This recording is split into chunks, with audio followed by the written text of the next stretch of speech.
Hi guys, so today's video, I want to go through some things I saw regarding the Try Guys decision to remove Ned from the Try Guys. First of all, if you don't know, the Try Guys used to be on BuzzFeed. I actually haven't watched them since they were on BuzzFeed. I stopped watching BuzzFeed videos a long time ago, especially when I found out that a lot of their creators are really taken advantage of. I remember when Sphere left BuzzFeed and she mentioned that everything she created was owned by BuzzFeed, which is why she wanted to go and do something herself. She was grateful that she got the platform that she did from BuzzFeed, but at the same time it wasn't really the environment she really wanted to work in, which is completely understandable. The Try Guys was kind of made, I guess, at BuzzFeed, and then I assume when, like I said, I haven't really been following it, but I think they went their separate ways, created their own channel, so that everything they create is on their terms, that they get full profits, they have full control.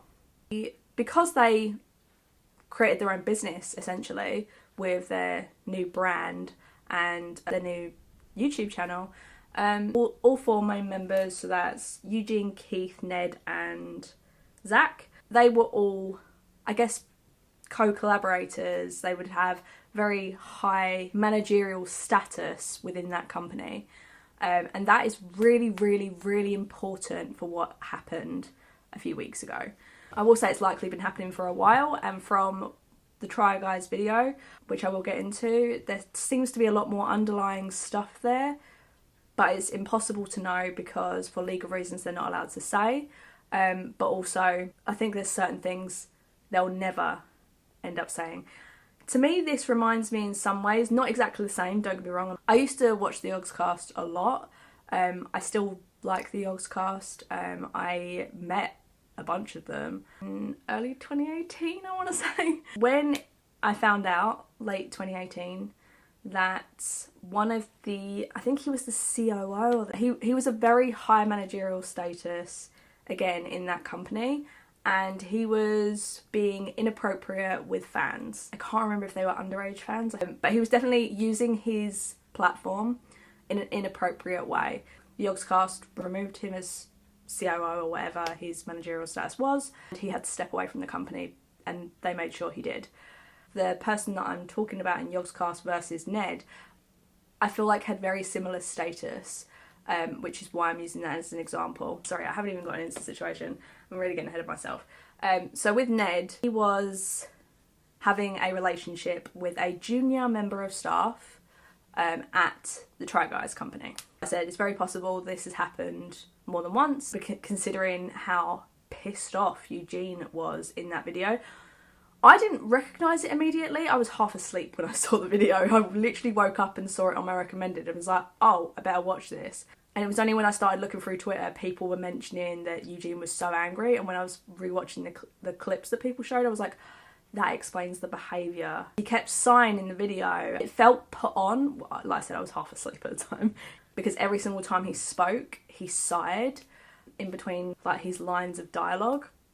Which, by the way, their video for their statement, that is exactly what every company, every YouTube company should use as like an example of a fantastic way that they dealt with such a difficult situation. So they did really, really well. It showed their true character, and a lot of influencers and YouTubers and even celebrities could take a lesson from them, honestly. But anyway, Ned had a relationship with a junior member of staff. There was photos leaked online from him at a club with her or something. I think there was some sort of picture maybe of like he's given her his bracelet or something. His almost personality trait in Try Guys is that he is a married man and he's so in love with his wife. I'm the one that always talks about his wife and his baby. I'm the quote-unquote responsible one, but really, I can be quite irresponsible. And then, yeah. First of all, that would have tainted his brand, let alone the Try Guys brand. I don't think that cheating is the be-all, end-all of you working for a company. If you cheat with someone who's at your level or you have no managerial status over, that is so important. What a lot of people were confused about and apparently didn't understand. They were like, yeah, I understand cheating's wrong, but why would you lose your job for it? Because he was literally one of the highest ranking people in that company. You're not allowed to do that. If you work for any big corporation, if you worked for like, I don't know, fucking Starbucks or a clothing company or any big company, you have to go through training, and normally it's just like, oh, you know, health and safety and stuff like that. But you have to go through things like sexual misconduct. I'm going to read this because I think this is really, really important. I don't think a lot of people have spoken about it, and I find it kind of in some ways concerning that a lot of people didn't realise the brevity of his status to a junior member of staff. Whether she reciprocated or not, you're not allowed to fucking do that. Sexual misconduct is misconduct of a sexual nature which exists on a spectrum that may include a broad range of sexual behaviours considered unwelcome. This includes conduct considered inappropriate on an individual or societal basis of morality, sexual harassment and or sexual assault.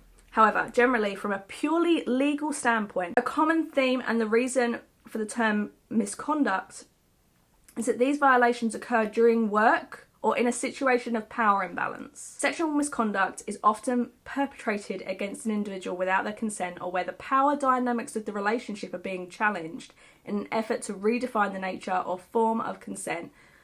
The definition of misconduct is far from clear, and it's a lay term sometimes used in institutional policies or by professional bodies to deal with cases marked by power imbalance, coercion and predatory behaviour.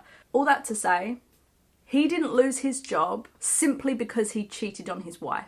He may have got demoted or something like that, like I said, due to the fact that he tarnished the brand that all four of them had worked so hard on for so many years, literally, like I said, since they were at BuzzFeed, to create.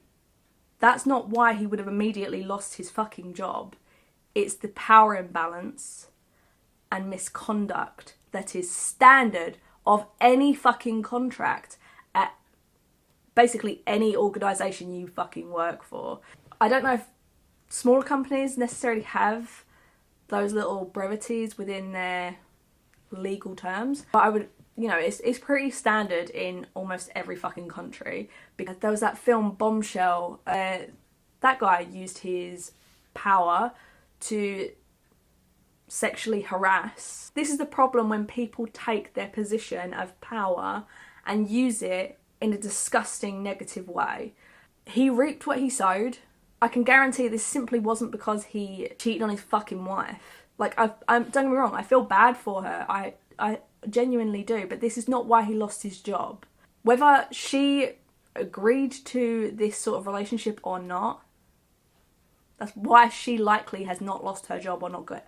She may have had a disciplinary action or something like that, or, you know, she may have to speak to a lawyer so they can understand, was it actually, you know, platonic, or what, did you feel coerced? Because sometimes you don't realise at the time. And then, you know, a week goes by or a month goes by and you realise, fuck, I was being taken advantage of that whole time and I didn't realise. I mean, I've had to deal with sexual harassment at work. And it's not nice. It's really not nice. You shouldn't have to feel unsafe or uncomfortable at work, ever. But yeah, I just wanted to make this quick video to go through like that point, because like I said, I feel like a lot of people kept missing it. I feel like possibly this isn't the first time this has happened. NED, this is just a theory, considering, like I said, how pissed off Eugene clearly was in that video. I wonder if this isn't the first time that Ned had flirted with junior members of staff, and maybe those junior members of staff hadn't reciprocated and had gone to, you know, Keith or Zach or Eugene and said, look, I feel really uncomfortable because Ned keeps saying this or doing this or whatever. That would maybe explain the anger and the upset within that video. It's just a theory, don't come for me. So if you enjoyed the video, make sure to give it a like and subscribe if you like it. I'd really appreciate it. I'm going to make my Diana video. I'm going to film my Diana video this weekend. Or Diana Charles video, I should say, this weekend. So I'm probably going to have that up next week. So if you want to see that, make sure to turn your notifications on. But I hope you enjoyed the video, and I hope to see you all in the next one. Bye!